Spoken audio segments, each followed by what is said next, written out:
6 દિવસ વરસાદની આગાહી કરવામાં આવી છે। આજે 11 જિલ્લામાં વરસાદની આગાહી છે, જેમાં દક્ષિણ ગુજરાત અને સૌરાષ્ટ્રના વિસ્તારોમાં વરસાદની આગાહી છે। રાજકોટ, જૂનાગઢ, પોરબંદર સહિતના વિસ્તારોમાં આગાહી છે, તો ભાવનગર, ગીર સોમનાથમાં પણ આજે વરસાદ થઈ શકે છે। દાહોદ, છોટાઉદેપુર, નર્મદામાં પણ વરસાદની સંભાવના છે, જ્યારે દક્ષિણ ગુજરાતના સુરત, નવસારી અને ડાંગ સહિતના વિસ્તારોમાં અને વલસાડ, દમણ અને દાદરાનગર હવેલીમાં પણ વરસાદની આગાહી છે। દક્ષિણ પશ્ચિમથી દક્ષિણના પવન ફૂંકાતા વરસાદની આગાહી કરાઈ છે।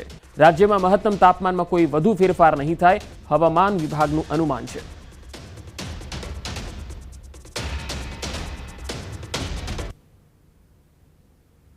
फोरकास्ट है वो गुजरात रीजन और सौराष्ट्र दोनों रीजन में आइसोलेटेड प्लेसेस पे लाइट टू मॉडरेट रेन का पूर्वानुमान है। और मैक्सिमम टेम्परेचर की बात करेंगे तो आने वाले 7 दिनों के लिए मैक्सिमम टेम्परेचर नो लार्ज चेंज में रहेगा। और अहमदाबाद और गांधीनगर मैक्सिमम टेम्परेचर रियलाइज की बात करेंगे तो अहमदाबाद में 40.6 और गांधीनगर में 39.8 मैक्सिमम टेम्परेचर रियलाइज हुआ है। અમરેલીના ખાંભા ગીરના ગ્રામીણ વિસ્તારોમાં અનરાધાર વરસાદ થયો। ખાંભા ગીરના નાના વિસાવદર, નાની ધારી, લાસા, ધાવડિયા સહિતના ગામોમાં ધોધમાર વરસાદ પડ્યો। નાના વિસાવદર ગામની સ્થાનિક નદીમાં પૂર આવ્યું। ખાંભા ગીરના ગામડાઓ અને અલગ અલગ નાના વિસ્તારોમાં પણ નદી નાળાઓ છલકતા હતા અને જોઈ શકાય છે કે પાણીનો પ્રવાહ છે એ ગામના વિસ્તારોમાંથી વહી રહ્યો છે। અમરેલીના સાવરકુંડલામાં પણ વરસાદે જમાવટ કરી। સાવરકુંડલા, આંબરડી, હાથસણ સહિતના ગામડાઓમાં સવારથી જ વાદળો ઘેરાયા બાદ સાંજ પડતા વરસાદ તૂટી પડ્યો। ભારે પવન સાથે વરસાદ પડતા ગામના રોડ પર નદીઓ વહેતી હોય તેવા દ્રશ્યો સર્જાયા। ગામમાં ઠંડક ફેલાઈ ગઈ તો ખેડૂતો ખુશખુશાલ થઈ ગયા।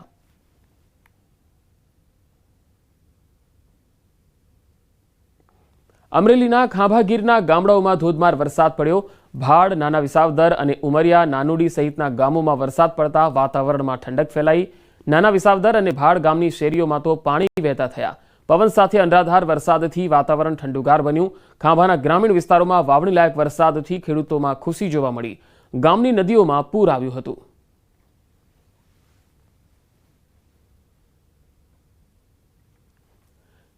તો રાજકોટ શહેરમાં સામાન્ય વરસાદ પડતાની સાથે જ વૃક્ષ ધરાશાયી થયાની ઘટના સામે આવી। કૃષ્ણનગર મેઇન રોડ પર વૃક્ષ ધરાશાયી થયું। ફાયર બ્રિગેડની ટીમ દ્વારા વૃક્ષને હટાવવાની કામગીરી કરવામાં આવી। વૃક્ષ ધરાશાયી થતા વાહન ચાલકો પરેશાન થયા। વૃક્ષ ધરાશાયી થતા થોડીક વાર માટે ટ્રાફિક જામની પણ સમસ્યા થઈ।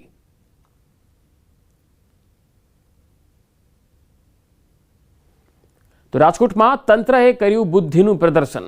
વાવડી વિસ્તારમાં ચાલુ વરસાદમાં ડામર રોડ બનાવવામાં આવ્યો। દ્રશ્યોમાં જોઈ શકાય છે કે ધોધમાર વરસાદ વરસી રહ્યો છે અને અહીં ચાલી રહી છે રોડની કામગીરી। ચાલુ વરસાદે રસ્તા પર ડામરનું કામ ચાલુ હોય એવો વિડીયો વાયરલ થયો। નવા ડામર રોડની ગુણવત્તા કેટલી હશે એ આ દ્રશ્યો પરથી અનેક સવાલ ઉઠી રહ્યા છે। એક તરફ વરસાદ પડી રહ્યો છે અને બીજી તરફ ડામરનો રોડ બનાવવામાં આવી રહ્યો છે। આ વિડીયો જ્યારે વાયરલ થઈ રહ્યો છે ત્યારે રાજકોટમાં તંત્રનું અહીંયા બુદ્ધિનું પ્રદર્શન દેખાઈ રહ્યું છે। ચાલુ વરસાદમાં આ પ્રકારે રોડની કામગીરી કરવામાં આવે તો આ રોડની ગુણવત્તા કેટલી રહેશે, આ રોડ કેટલો સમય ચાલશે એ આપણે સમજી શકીએ છીએ। છતાં પણ તંત્રની આ પ્રકારની બુદ્ધિ કેવી રીતે સૂજે છે, કેમ કોઈ કશું કહેવાવાળું નથી એ સમજાતું નથી। ગીર સોમનાથમાં ઉના ગીર ગઢડા રોડ પર સિંહણની લટાર જોવા મળી। સિદ્ધેશ્વર મહાદેવ મંદિર પાસે માદા સિંહણ રસ્તા પર લટાર મારતી નજરે પડી। સિંહણ પાણી પીવા જતા વાહન ચાલક સિંહણની નજીક જઈ પજવણી કરતો હોવાના દ્રશ્યો કેદ થયા। જોકે આસપાસમાં અનેક રાહદારીઓ પણ સિંહ દર્શન કરવા ઊભા રહ્યા। તસવીરોમાં જોઈ શકાય છે સિંહણે તરસ छिपाવી અને આવી લટાર જ્યારે લોકોએ જોઈ ત્યારે લોકો આ સિંહણને જોવા માટે પણ અહીંયા ઊભા રહેલા જોવા મળી રહ્યા છે। ગીર ગઢડા રોડ પરના આ દ્રશ્યો સિદ્ધેશ્વર મહાદેવ મંદિર પાસે માદા સિંહણ રસ્તા પર લટાર મારતી નજરે પડી। સિંહણ પાણી પીવા માટે જતા વાહન ચાલક સિંહણની નજીક જઈ પજવણી કરતો હોવાના દ્રશ્યો કેદ થયા। જોકે આસપાસમાં અનેક રાહદારીઓ પણ સિંહ દર્શન કરવા ઊભા રહ્યા। આ વિડીયો જ્યારે સામે આવ્યો છે ત્યારે અહીંયા એક વાત ખૂબ લોકોએ સાવચેતી રાખવી જોઈએ કે ક્યારે પણ આવા હિંસક પ્રાણીઓની નજીક ન જવું જોઈએ, ખાસ કરીને એવા વિસ્તારો કે જે જંગલ વિસ્તારની નજીક આવતા હોય। નર્મદામાં આદમખોર દીપડો પાંજરે પુરાયો। સાગબારાના કોલવાણ ગામે હુમલો કર્યો હતો। બાળકી અને મહિલા પર હુમલો કર્યો હતો। દીપડાને શોધવા માટે બનાસકાંઠા અને જંગલ સફારીની વિશેષ ટુકડી કાર્યરત કરવામાં આવી હતી। આખરે માનવભક્ષી દીપડો 8 દિવસે વન વિભાગના હાથ લાગ્યો। 10 પાંજરા અને 70 લોકોની ટીમ આ દીપડાને પકડવા રાત દિવસ મહેનત કરી હતી. ગામજનો અને વન વિભાગની ટીમે રાત્રે 1 વાગે બેટરીની લાઇટ શેરડીના ખેતરમાંથી દીપડાને પકડી પાડ્યો. ખુખાર દીપડો પાંજરે પુરાતા ગામજનો અને વન વિભાગને હાશકારો થયો છે. તો આદમખોર દીપડો પાંજરે પુરાયો તસવીરોમાં જોઈ શકાય છે. સાગબારાના કોલવાણ ગામનો જે હુમલો થયો હતો ત્યારબાદ વન વિભાગની ટીમે અહીંયા રેસ્ક્યુની કામગીરી હાથ ધરી હતી. હાલ નર્મદાથી સંવાદદાતા દીપક પટેલ જોડાયા છે. દીપક, કેટલા સમય સુધી આ રેસ્ક્યુની કામગીરી અને દીપડાને પકડવાની કામગીરી ચાલી? બિલકુલ પંકજ, ખાસ વાત કરીએ તો જે આ સાગબારાના કોલવાણ ગામ જે છે તે કોલવાણ ગામે છેલ્લા 1 તારીખથી જે બેરાપાણી અને કોલવાણ ગામ બે આવેલા છે ત્યાં જે છેલ્લા 1 તારીખથી જે દીપડાએ જે બાળકીને ફાડી ખાધી હતી ત્યારબાદ 4 દિવસમાં એક મહિલાને પણ કાન કાપી અને માથા પર અને હાથ પર ઈજા કરી હતી.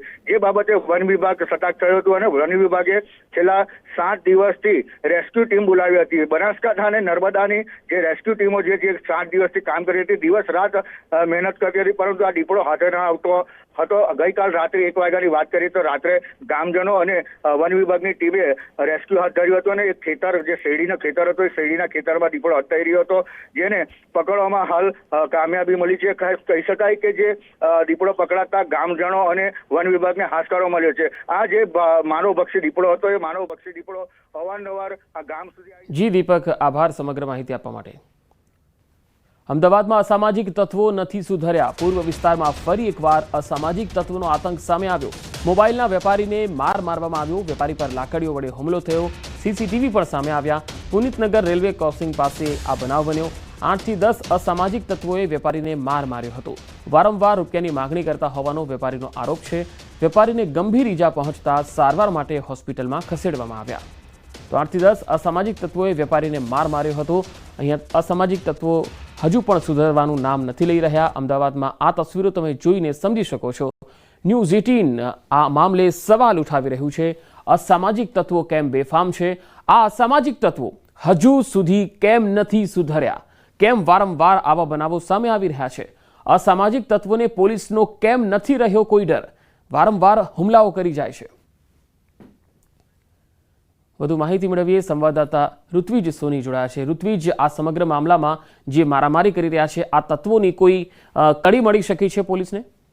પંકજ, સૌથી મહત્વની બાબત તો એ છે કે જે પ્રકારે સીસીટીવી ફૂટેજ વાયરલ થયા છે, ખૂબ જ ગંભીર બાબત કહી શકાય કે અનેક વખત આ પ્રકારના બનાવો બની રહ્યા છે, તેમ છતાં અસામાજિક તત્વો છે હજી સુધી સુધરવાનું નામ કેમ નથી લઈ રહ્યા? તેઓને આ ખાખી પોલીસનો ડર કેમ નથી? તે એક સૌથી મોટો સવાલ છે.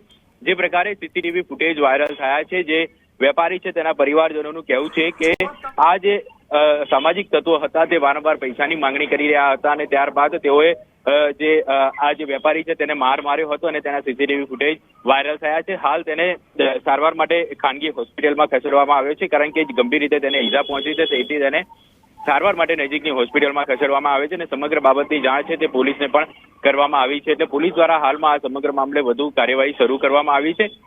જે અસામાજિક તત્વો હતા તેઓના જે નામ છે તે પણ પોલીસને આપી દેવામાં આવ્યા હોવાનું જે પરિવારજનો જણાવી રહ્યા છે અને આગામી દિવસોની અંદર તેઓની સામે પણ કાયદેસરની કાર્યવાહી કરવામાં આવશે. જી ઋત્વિજ, આભાર માહિતી આપવા માટે. અરવલ્લીમાં વધુ એક દુષ્કર્મની ઘટના બની. મેઘરજના ગ્રામીણ પંથકમાં 13 વર્ષની કિશોરી પર દુષ્કર્મ આચર્યું. પાડોશી આધેડે કિશોરી પર દુષ્કર્મ આચર્યું હતું. કિશોરીની તબિયત લથડતા 3 માસનો ગર્ભ હોવાનું સામે આવ્યું. ઈસરી પોલીસે દુષ્કર્મ પોક્સો કલમ હેઠળની ગુનો નોંધી અને હાલ કાર્યવાહી હાથ ધરી છે. તો મેઘરજ પંથકમાં 13 વર્ષની કિશોરી પર દુષ્કર્મ આચર્યું. પાડોશમાં રહેતા એક આધેડે જ આ કિશોરી પર દુષ્કર્મ આચર્યું હતું.